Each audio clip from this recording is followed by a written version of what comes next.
పల్నాడు జిల్లా పిడుగురాళ్ల పట్టణంలో వేంచేసి ఉన్న శ్రీ కనకదుర్గ దేవస్థానం నందు ఈ నెల 19 నుండి 29 వరకు జరుగుతున్న కోటి కుంకుమార్చన మహోత్సవం మంగళవారం 9వ రోజుకు చేరుకుంది.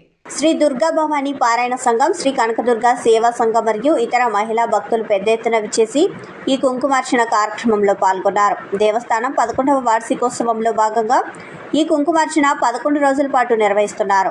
ప్రతిరోజు ఉదయం 9 గంటల నుండి 12 గంటల వరకు ఈ కుంకుమార్చన ఉంటుందని దేవస్థాన కమిటీ సభ్యులు తెలిపారు. ఈ సందర్భంగా మహిళలకు లక్కీ డిప్ కూడా నిర్వహించి బహుమతులను ప్రదానం చేస్తున్నట్లు చెప్పారు.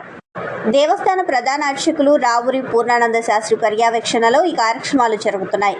అనంతరం భక్తులకు అమ్మవారి తీర్థ ప్రసాదాలు అందజేశారు.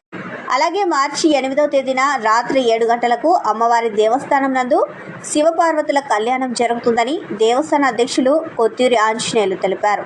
భక్తులు ఈ కార్యక్రమానికి హాజరై అమ్మవారి తీర్థ ప్రసాదాలు స్వీకరించాలని అన్నారు.